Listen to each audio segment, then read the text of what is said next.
everyone. I'm so glad to see such a full room and super excited that I actually got invited to some amazing events. This is such an honor. How amazing were those 10 tips that Kristen gave? My favorite one, the 8th one, create memorable photo experiences. See, I always wondered, what do I look like as a Cupid on a cloud? Now I know, thanks to Mojo Photos, so thank you very much. Which I think is a great segue into our AI session. AI that plans with you. And how many of you like AI to plan with you and not around you? All right, okay, I see I have one fan here. I'm gonna be looking at you the whole time. Thanks for the support. If you're here, I sure hope that you're not in here for another AI tools talk, because this is not it. If you want that, there's a lot of workshops that are going to cover just that later today. And that's intentional because something heavier is happening in our industry. I get to talk to a lot of senior event professionals that have been doing event planning and producing for many years. One thing I hear from them again and again is that they're entering 2026 feeling exhausted. Any of you feeling that way? All right, I see a few hands. I got into 2026 feeling like, oh my gosh, why am I so exhausted? I was supposed to rest in December. No, I didn't. That did not happen. But that's because they're carrying too much cognitive load. And they've been doing that for too long. Too many decisions, too many handoffs, too many systems, and then they're still expected to think and to execute. That is what I'm hoping to achieve today. Because most of the people that I talk to, they're not overwhelmed because they don't know how to do the work. They're overwhelmed because they've become the point of integration for every decision and every exception. Everything goes through them, and the work drains the judgment and the energy, and that compounds over time. So today's session, AI plans with you. I want to start by naming why the planning burden keeps landing on you before we can talk about what we can do about that. You guys ready for that? All right, awesome. Here's where the numbers back this up. This is numbers from the latest AI for events report that came out in December. 60 to 70% of your time disappears into admin work. Emails, RFPs, vendor coordination, you name it. That doesn't move strategy forward. Would you agree with that? Am I making this up? I know I'm not. But that leaves 30 to 40% for strategy and creative design on a good day. When you're talking about a complex event, you're clocking hundreds of hours.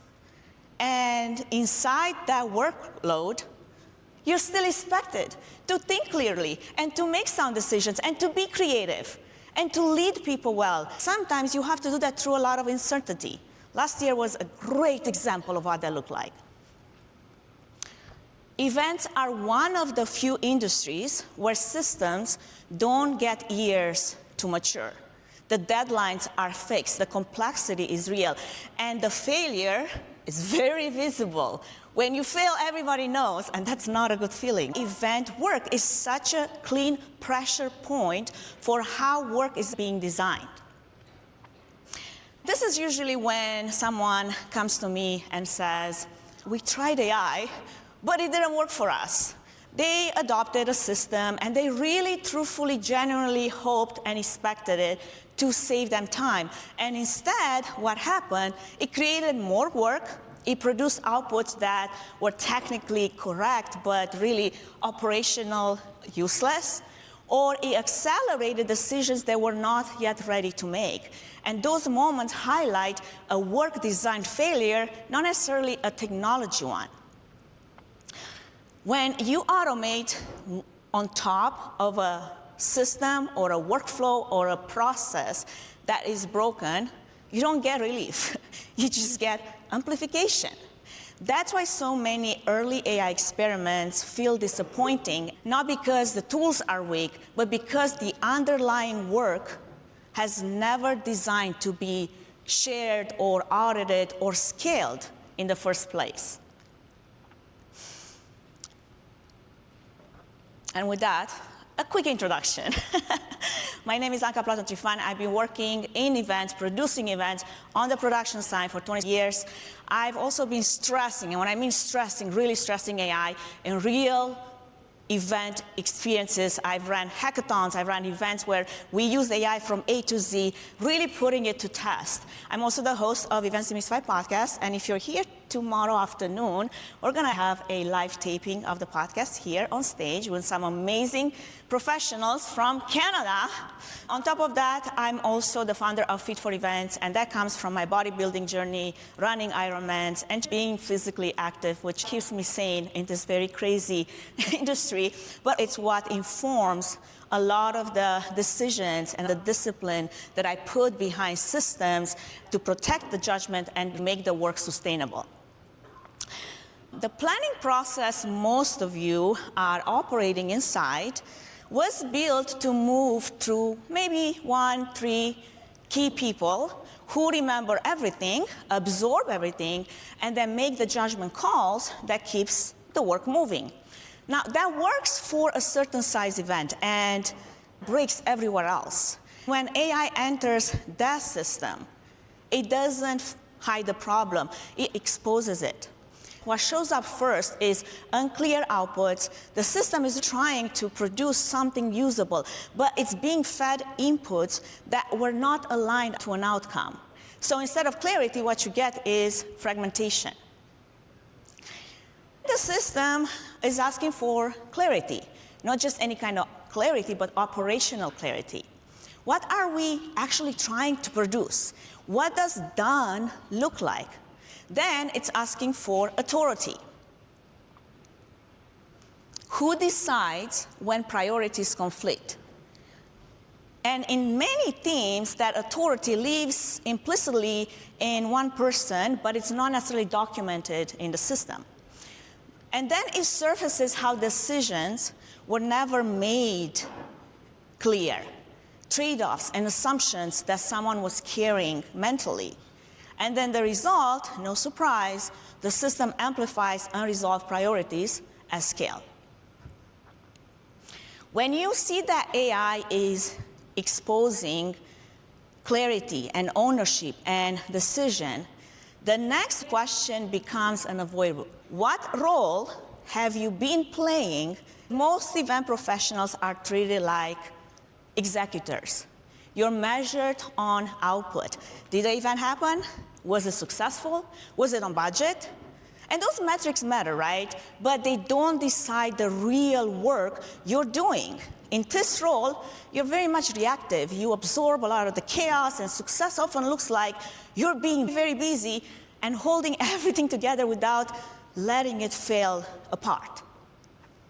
Now, that model can survive, as I said, smaller events, simpler events, but it starts to strain as complexity shows up, and it breaks when the work depends on just one person alone, because planning is not task completion or tool operation.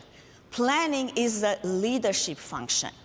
It's designing how effort moves through people, workflows, and time, deciding what matters, deciding what gets eliminated instead of absorbed, deciding where authority lives so decisions don't bottleneck.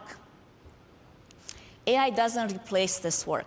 It actually requires it. The shift isn't about speed or adding more AI tools. It's about becoming deliberate in how work is designed, and then where does judgment gets required. Because the real measure of leadership isn't how well you perform under pressure.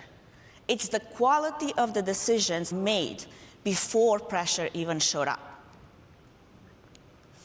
Once you start treating planning as a design function instead of a task completion, AI failures stop looking random. They actually become very predictable. I see the same patterns show up again and again, regardless of team, size, of event. And here's an example of them. I recently worked with an experienced event professional running a large multi-track corporate event, a very smart, very respected, very capable person. And the first pattern that showed up was tools before decisions, Over time, she ended up adopting more and more platforms and tools to manage the work. And when AI showed up, it felt like relief at first. She suddenly had more output than ever. But then she also started feeling more exhausted than ever. The reason for that is that nothing being decided upstream. She was still the filter, and the system just handed her more things to review. The second pattern was acceleration without redesign. Output increased fast, but so did exhaustion, as I said. The system didn't necessarily remove the work, it just produced more of it. And she was still the one needing to review, still the one needing to reconcile. And any of you being in that place, I'm pretty sure you know what that feels like. Just because the work moves faster, it doesn't necessarily mean that it moves any different. The third pattern was missing structure that was becoming more and more visible. The breaking point came when she was like, I don't trust those AI tools anymore. Not because they were malfunctioning, but because the decisions were assumed, authority was implicit, and priorities lived in somebody's head, not on paper, not in a process. Everything just kept routing back to her for decision making. When people think about AI, they picture an assistant. Someone who reads between the lines, fills in the gaps, adapts when things change, and knows when to escalate something because it just feels off. That's what a seasoned human assistant does. They use judgment. They compensate for ambiguity. They smooth over decisions because they've learned how planning works. The mistake is assuming AI works the same way. It doesn't. And this is where expectations tend to break. AI behaves much more like a junior team member. It executes exactly what is given. If instructions are unclear, it's going to carry them out. If priorities conflict, it doesn't resolve them. If something changes midstream, it creates more rework instead of adapting. AI struggles in the same part of the workflow a junior team member would struggle in real life, the early ambiguous stages where decisions haven't been made explicit yet. So that's where AI is best, when it can perform after clarity exists, not before. You wouldn't tell a junior assistant, hey, just figure it out. So if you wouldn't, then don't ask AI to do so. And the way I've come to think about this is pretty simple. Intelligence doesn't care whether it's human or artificial. It adapts to the role that it's given. When the role is vague, guess what? Intelligence will improvise. When the role is clear, intelligence performs. That's what pulled me away from treating AI like a tool. Because tools don't adapt. Teammates do. I'm even careful when I use the word junior because AI doesn't lack capability. It just lacks leadership, direction, judgment, boundaries. And in that sense, for me, AI has been like a mirror exposing where decisions were never really made, where roles were just implied instead of designed, and where I assumed intelligence alone would just make it happen, would figure it out. It doesn't. Leadership does.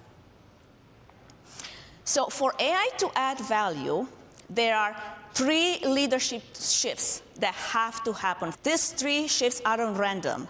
They're the exact sequence that AI forces you through if you want it to work.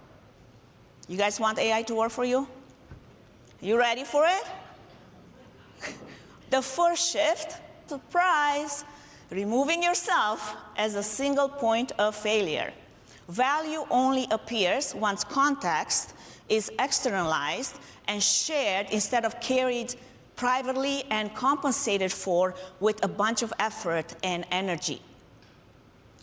The second shift is claiming authority over what actually matters. Most teams are operating with multiple definitions of success. Attendance, budget, brand, sponsors, experience, ROI. All those are valid, but not all are compatible. The moment a system asks which priority wins, deferred trade-offs become unavoidable. The third shift is redesigning how work actually flows. When decision stalls, where information drops, where coordination gets absorbed instead of owned, where approval loops exist because authority was not really clarified. But this is where leverage lives, not in the tools, not in the prompts, in how decisions and information move along before chaos hits. And going back to that executor versus leader image, this is about stepping fully into that leadership role and designing the workflow so it doesn't collapse back onto you under pressure, because it will. Take a familiar scenario. 2 weeks out, a C-level exec asks for a private, totally different venue, closed door, elevated expectations, new SOW. In the old model, this is where quiet panic tends to set in, because you're thinking about time, space, budget, you're scrambling, chasing approvals, you're absorbing the chaos, and even if you know the right questions to ask and you're modeling the impact, you know that take days, because there's budgets and there's timelines and there's vendor contracts. By the time you have the answers and the confirmations, the planning window might have actually closed. Now, contrast that with a well-designed system. Weeks earlier, before execution ever started, you had the entire decision structure in place. You had the budget flexibility, you had the protected priorities, you had authority for scope changes.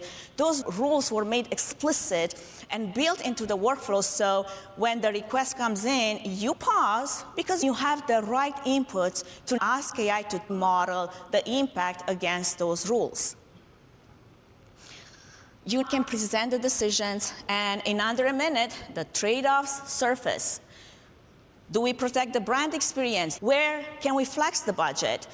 This reallocates from contingency, accelerates the timeline. Those vendors can deliver. We have other options. What used to live in your head or across 5 different spreadsheets are now visible, and those are consequences you can evaluate and audit. You escalate with options, not just with guesses. Authority was clarified months ago. Everyone sees what's possible, what's constrained, and what moves.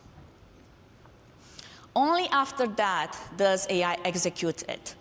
And it does a good job at that, because the timelines can adjust, the budget can recalculate, the vendors can be notified, dependencies updated. What used to take hours of manual work can happen automatically. The scope still changes, but the pressure is still there. AI didn't save the day for you, but it helped you through it. A human design is what saved here. AI made that design hold under pressure at a speed where the decision window actually truly mattered. Also, when it comes to AI failing, it doesn't fail randomly. It asks questions your processes was avoiding, and he asks them in order. This is usually where teams want to start. With AI, fewer things landing on you, but leverage is an outcome, not a starting point. Intelligent systems only create leverage once the work underneath them has been clarified. Clarification doesn't just come from tools, by now you know what I'm going to say. Comes from leadership. When the underlying judgment is, we'll figure it out as we go, the systems don't stabilize anything. It just makes that uncertainty move faster and reach more people. But when the judgment is already settled in the workflow, what's protected, what can flex, where trade-offs live, then the AI system can amplify consistency instead of chaos. Same technology, but a completely different result. Let's zoom out for a second. The few examples I gave reveal something bigger about how value is shifting in our industry. Responsiveness, availability, being the person who caught everything before it dropped. That model worked because complexity was absorbed through that human effort. When something wasn't clear, someone stayed late. When priorities conflicted, someone made the call and kept things going. Once AI enters that workflow, the compensation model stops working. Effort no longer hides unresolved decisions. Being busy is no longer value. What starts to matter is whether the work can move without constant intervention, whether the decisions were made early enough to survive pressure, and whether priorities were resolved before execution begins. We're coming toward the end, and the uncomfortable reality is this. AI that plans with you requires someone willing to decide what matters first. Not later, before execution even begins. This work is not about adding another AI tool or systems onto an already overloaded role. It's about reclaiming judgment as part of the job.